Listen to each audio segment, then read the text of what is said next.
جب میں موجود تھا اور وہاں پہ بات چیت ہوئی تو وہاں پہ مجھے جب میں اپنی تقریر کر کے میں نیچے آیا اور میں بیٹھا سامنے آ کے تو ایک ڈپلومیٹ جو ہے وہ میرے پاس آیا. تو میں نے کیونکہ اپنی تقریر میں ارشد شریف شہید کا ذکر کیا تھا تو اس نے مجھے کہا کہ میں آپ سے کچھ بات کرنا چاہتا ہوں. تو میں نے کہا کریں. کہتا ہے no I would like to talk to you in a corner. تو میں چلا گیا اس کے ساتھ کونے میں. تو اس نے مجھے یہ بتایا کہ میں نے خود کانٹیکٹ کر کے ابھی ارشد شریف جب پاکستان میں تھے تو میں نے ان کو کانٹیکٹ کرنے کہا کہ بھائی آپ کے لیے بڑے خطرات ہیں, بڑے مقدمے درج ہو گئے ہیں, تو آپ کوئی اپنا بندوبست کریں, میں آپ کو فیسیلیٹیٹ کر دیتا ہوں, آپ کا ہم ارجنٹلی کو ویزے کا بندوبست کر دیتے ہیں. تو ارشد شریف نے کہا کہ ہاں آپ صحیح کہتے ہیں لیکن ابھی میں نے فیصلہ نہیں کیا جانے کا. تو یہ بات میں یہاں پہ اس لیے کر رہا ہوں کہ یہاں پہ بھی ہمارے دوست بیٹھے ہوئے تھے, عامر الدین اور مالک صاحب بھی, تو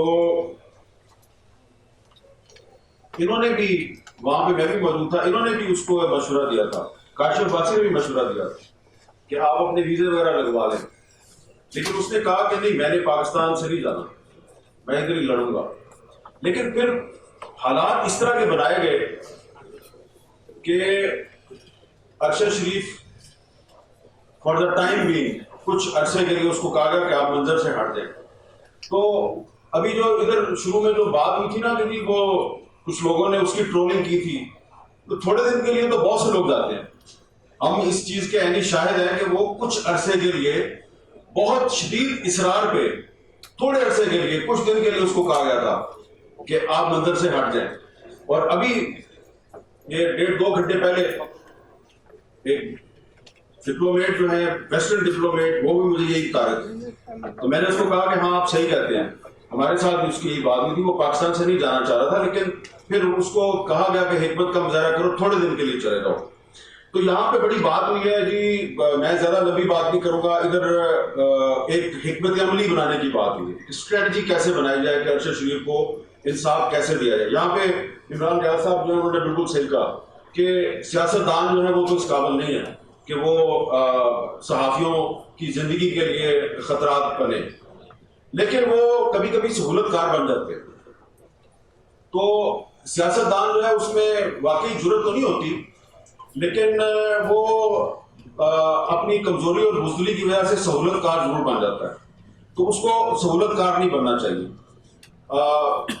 ہمارے یہاں پہ ایک دوست نے بھی بات کی, سلیم صاحب, کہ انہوں نے بہت سے نام لیے, بہت سے صحافیوں کے نام لیے کہ اگر ان کے مقدمہ قتل یا ان کی شہادت کی تحقیقات کی جاتی, اس میں ہم اگر اپنی اتحاد کا مظاہرہ کرتے تو شاید ارشد شریف کو بھی شہید نہ کیا جاتا. اس حوالے سے بھی میں آپ کو ایک چیز بتانا چاہتا ہوں.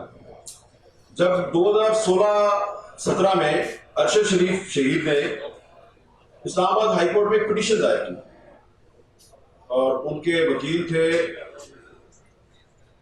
شبیر صاحب, شاید ان کا نام تھا.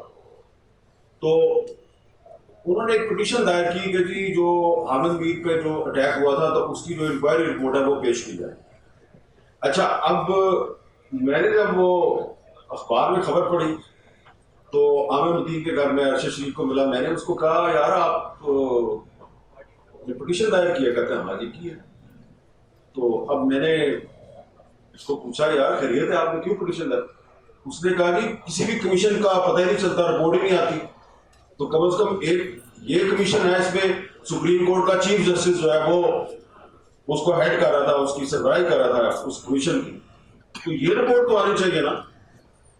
میں کہا چلو ٹھیک ہے. اب میں نے اس وقت سوچا, معذرت سے یہاں پہ ہمارے پی ایف یو سی کی لیڈرشپ بھی موجود ہے, میں نے سوچا یار یہ کام تو پی ایف یو کو کرنا چاہیے تھا, یہ ارشد شریف کر رہا ہے. لیکن شکر ہے کہ آج ارشد شریف کے معاملے پہ پی ایف یو خاموش نہیں ہے. اور ایک بات میں آپ کو میں اس میں بہت کلیئر ہوں, بڑی میں کلیئرٹی کے ساتھ آپ کو بتا رہا ہوں. آپ جتنی مرضی یونٹی کا مظاہرہ کر لیں, آپ یو این کو خط لکھ دیں, آپ جا کے حکومت وقت کے ساتھ سارے اکٹھے ہو کے چلے جائیں, جتنا مرضی پریشر ڈال لیں. بات وہی ہے, 100 باتوں کی ایک ہی بات ہے بھائی, ابھی تک ایف آئی آر درج نہیں ہوئی تو بات آگے کیسے بڑھے گی؟ تو کیا ہمارے پاس کوئی ایسا راستہ ہے کہ ایف آئی آر بھی درج نہیں ہو رہی اور سپریم کورٹ کا چیف جسٹس جو ہے وہ بھی ایک از خود نوٹس لے کے اور اب صرف خانہ پوری کر رہا ہے, اور جو حال ہے اس وقت عدالتوں کا وہ بھی آپ کے سامنے ہے, اور جن پر شک کیا جاتا ہے, ارشد شریف شہید کی والدہ نے جن لوگوں کو نامینیٹ کیا ہے ان کا بھی آپ کو پتہ ہے, تو کیا ہمیں انصاف مل سکتا ہے؟ ایک سوال ہے. بہت سے لوگ یہ کہیں گے کہ انصاف نہیں مل سکتا. میں یہ سمجھتا ہوں کہ آپ کو انصاف مل سکتا ہے. کبھی کبھی ایسا بھی ہوتا ہے کہ انصاف جو ہے وہ آپ کو ہائی کورٹ یا سپریم کورٹ سے نہیں ملتا, آپ تاریخ سے انصاف طلب کر لیتے ہیں, اور تاریخ سے انصاف طلب کرنا آپ کا حق ہے, اور جب آپ کو حق نہ ملے تو پھر حق کو چھین لینا چاہیے. اب آپ سوچیں گے کہ یہ ہم انصاف کیسے چھینیں؟ انصاف چھیننے کی دنیا میں بہت سے جائز قانونی طریقے موجود ہیں. میں آپ کو ایک ایسی تجویز دینے لگا ہوں کہ اس تجویز پہ عمل کرتے ہوئے دنیا میں پچھلے 3-4 سال کے دوران بہت سے صحافی جن کو مختلف ممالک میں ان دی لائن آف ڈیوٹی ان کو قتل کر دیا گیا, تو ان کے اہل خانہ نے, ان کے ساتھیوں نے جدوجہد کی, ان کے ملک کی عدالتوں نے ان کو انصاف نہیں دیا, لیکن انہوں نے ایک ایسا راستہ اختیار کیا کہ قاتل نہ صرف بے نقاب ہوئے بلکہ ایک ساتھی نے لفظ استعمال کیا بلکہ ان کی نیمنگ بھی ہوئی اور ان کی شیمنگ بھی ہوئی. تو اگر یہ طریقہ کار جو ہے وہ افضل بٹ صاحب نے سعودی عرب کے صحافی عدنان خاشقجی کا ذکر کیا, جمال خاشقجی کا, تو جس طریقے سے آپ کو پتا ہے کہ جمال خاشقجی جو ہے اس کا مقدمہ کدھر چل رہا ہے؟ سعودی عرب میں تو نہیں چل رہا. کہاں چل رہا ہے؟ امریکہ میں بھی نہیں چل رہا. قتل ترکی میں ہوا تھا, وہاں میں بھی نہیں چل رہا. بھائی جان اس کا مقدمہ چل رہا ہے دی ہیگ میں. اچھا دی ہیگ میں کون چلا رہا ہے؟ میں آپ کو مثال یہ دینا چاہ رہا ہوں. میں آپ مثال اس لیے دے رہا ہوں, میں اس سے پہلے کلیئر کرنا چاہ رہا ہوں, ادھر بہت سے لوگ بیٹھے ہیں اور جو میں آپ کو تجویز دینے لگا ہوں وہ قابل عمل تجویز ہے. آپ کو کسی حکومت کے پاس جانے کی ضرورت نہیں, کسی یونائٹڈ نیشنز کے پاس جانے کی ضرورت نہیں. یہ کام آپ نے خود آپ کر سکتے ہیں with the help of civil society, لیکن اس کے لیے جرأت اور بہادری کی ضرورت ہے, بھاگنا نہیں ہے. کام آپ کر لیں گے, بھاگنا نہیں ہے اس کے لیے. یہ طریقہ کیا ہے؟ یہ طریقہ برٹرینڈ رسل نے اختیار کیا تھا جب 1966 میں برٹرینڈ رسل نے ایک رسل کوڈ قائم کیا پیپلز ٹریبیونل کے نام سے. ویتنام میں جو امریکہ نے وار کرائمز کیے تو برٹرینڈ رسل نے ان وار کرائمز کے خلاف ایک پرائیویٹ کوڈ بنائی پیپلز کوڈ کے نام سے.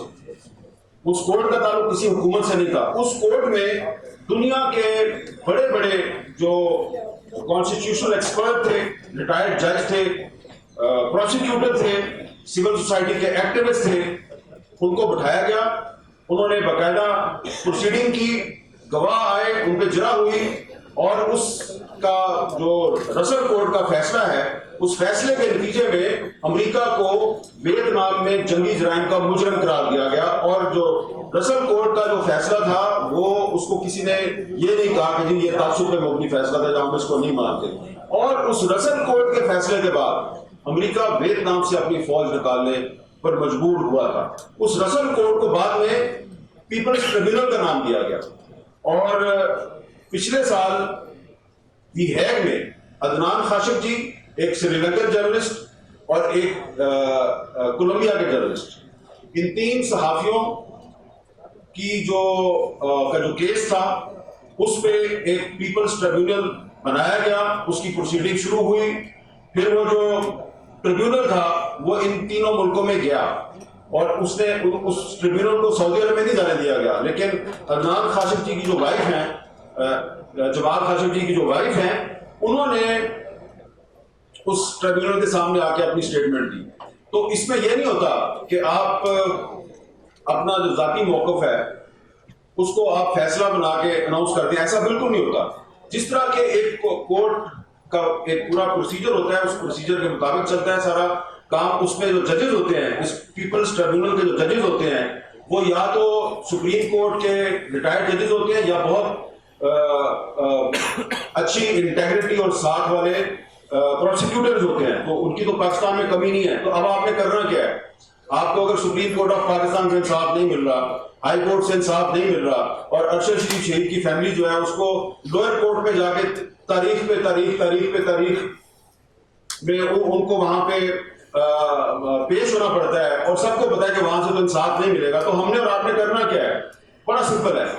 آپ نے Pakistan federal union of journalist نے اور دیگر جو اسٹیک ہولڈرز ہیں، آپ نے supreme court bar association, Pakistan bar council, human rights commission of Pakistan, reporters without border, committee to protect journalist اور فری پریس ان لمیٹڈ، ان سب کے ساتھ مل کے ایک میٹنگ کرنا ہے. یہ اس لیے میں نے نام لیے ہیں کہ جو دی ہیگ میں جو پیپلز ٹریبیونل بنایا گیا ہے، جو دنیا کے مشہور صحافیوں کے قتل کے مقدمات کی سماعت کر رہا ہے، اس پیپلز ٹریبیونل کو بنانے میں R S F, reporters without borders, C P J اور فری پریس ان لمیٹڈ، ان 3 تنظیموں نے ان کو اکٹھا کیا.